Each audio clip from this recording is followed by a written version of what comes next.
pagi Bu, ini dengan Bu Astrid ya Bu ya? Iya. Baik Ibu, silakan masuk, silakan duduk Ibu. Oke. Sebelumnya kita akan menjaga privasi Ibu, terlebih dahulu menutup pintu dan jendela ya Bu ya. Oke. Baik, di sini tujuannya datang kemari ingin konsultasi tentang kekerasan dalam berpacaran ya Bu ya. Iya. Baik, sebelumnya saya akan menjelaskan tentang kekerasan dalam pacaran. Itu adalah pandangan tentang kekerasan dalam berpacaran ya Bu ya. Iya. Jadi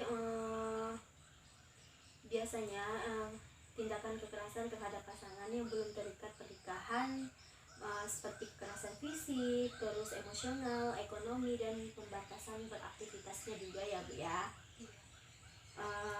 Untuk itu ada beberapa bentuk kekerasan dalam berpacaran, misalnya seperti kekerasan fisik itu seperti memukul, menampar, terus menendang, mendorong, dan mencengkram dengan keras pada bagian tubuh pasangan dan serangkaian tindakan fisik lainnya ya Bu ya. Iya. Terus untuk kekerasan emosional sendiri atau psikologis seperti mengancam, terus memanggil dengan sebutan yang mempermalukan pasangan, menjelek-jelekan dan lain sebagainya ya Bu ya. Iya. Jadi untuk kekerasan ekonomi itu seperti meminta pasangan untuk mencukupi segala keperluan hidupnya, misalnya memeras, meminta uang berlebihan seperti itu Bu ya. Oke. Terus menguras harta pasangan juga itu termasuk dalam kekerasan ekonomi. Untuk kekerasan seksual seperti memeluk, mencium itu sudah termasuk ya Bu ya dalam kekerasan seksual, meraba hingga memaksa untuk melakukan hubungan seksual di bawah ancaman. Jadi untuk melakukan kekerasan seksual dia mengancam terlebih dahulu seperti itu.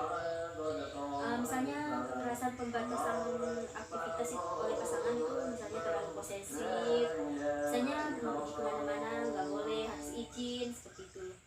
Terus terlalu mengekang, sering curiga, mengatur apapun yang dilakukan, terus mudah marah dan suka mengancam ya Bu ya.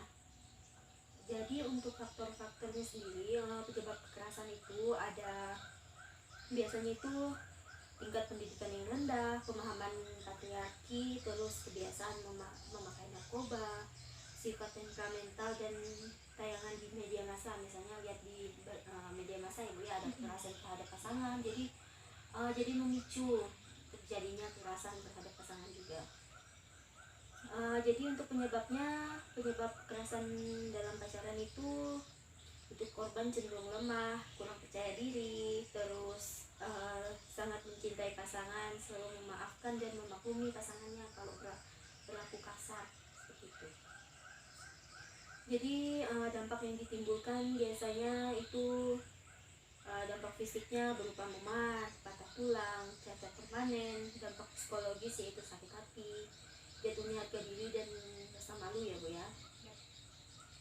Terus merasa hina, menyalahkan diri sendiri, ketakutan bayang-bayang kekerasan, bingung, cemas, tidak percaya diri dan orang lain, merasa bersalah, depresi, dan ingin bunuh diri. Bahkan kekerasan juga bisa membuat kita depresi ya Bu, terus ingin bunuh diri, mengakhiri hidup seperti itu.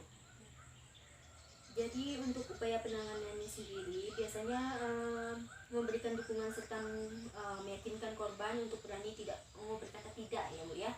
Misalnya misalnya pacarnya melakukan kekerasan atau ingin minta uang atau apa seperti itu, ibu bisa katakan tidak, atau mungkin ada alasan lain seperti itu. Jangan cuma misalnya minta uang terus dikasih, jadi lebih mudah melakukan kekerasan ekonomi. Oke.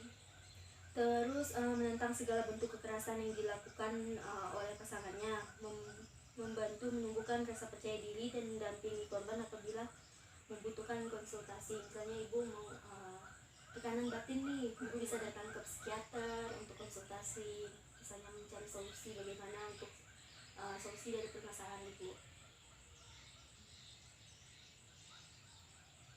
Jadi apakah ini akan saya jelaskan sebaiknya apa yang dilakukan jika terjadi kekerasan ya Bu ya.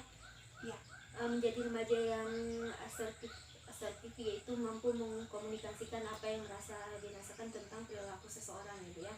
Terus tidak mengkonsumsi alkohol dan obat-obatan terlarang, terus memberitahu orang tua kemanapun mereka pergi, misalnya ingin jalan-jalan sama teman dikasih tahu ya, misalnya mau kemana seperti itu.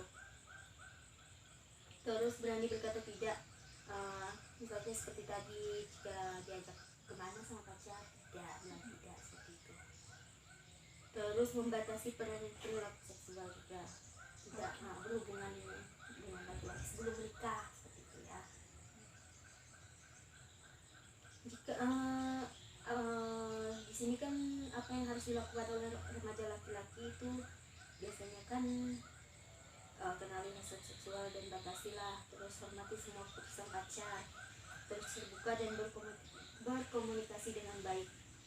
Jadi misalnya berpacarannya normal saja, terus ya sebaik-baiknya lah, jangan melakukan hal-hal yang tidak baik seperti itu.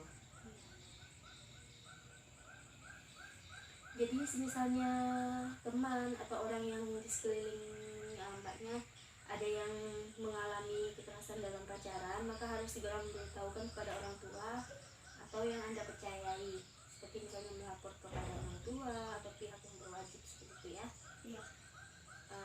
Baik, di sini apakah Ibu sudah paham apa yang saya jelaskan? Paham ya Bu ya? Iya. Baik, sebelum itu saya akan beri pertanyaan kepada Ibu untuk mengetes apakah Ibu sudah paham atau tidak ya Bu ya. Oke. Jadi bentuk kekerasan ekonomi tadi seperti apa ya Bu ya? Kekerasan ekonomi misalkan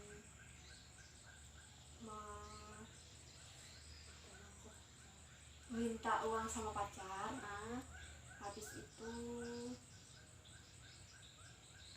misalnya tidak diberikan seperti itu ya, terus mengancam, terus menganiaya seperti itu ya Bu ya. Baik, di sini saya menganggap Ibu sudah mengerti ya Bu ya. Iya. Baik, terima kasih untuk kesempatannya.